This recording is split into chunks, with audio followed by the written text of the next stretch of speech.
Benzarga Yefri, à Berlin, l'écho s'élargit dans l'espace européen, beaucoup plus grand. D'autres pays auront cette occasion d'écouter un petit peu la justesse de la cause sahraoui pour faire connaître justement cette justesse de la cause sahraoui.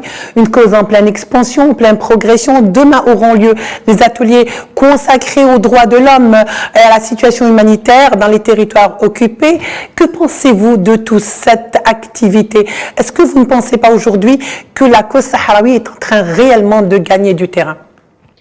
Non seulement la cause sahraoui elle est en train de gagner du terrain, mais elle gagne aussi en exposition médiatique. Comme l'a dit à juste titre le docteur Saïd Ayashi, le choix de Berlin n'est pas anodin puisque l'Allemagne est la locomotive économique de l'Union européenne et à l'avant-garde des pays qui dénoncent dans le contexte géopolitique actuel les violations des intégrités territoriales des États et la défense de l'autodétermination des peuples. Donc c'est l'occasion aussi de montrer à l'Union européenne au travers de l'Allemagne que ça suffit, la politique du deux poids deux mesures. On ne peut pas dénoncer d'un côté certaines violations des droits de l'homme et certaines violations des intégrités territoriales et d'un autre côté on ferme les yeux sur ce qui se passe sur le territoire sahraoui occupé avec un plan chimérique et grotesque du Makhzen d'autonomie de ce territoire, alors que cette conférence, cette 46e conférence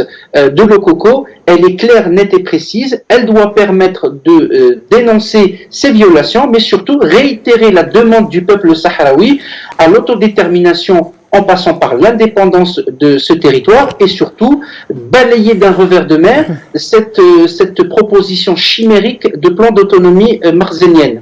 Oui, très bien.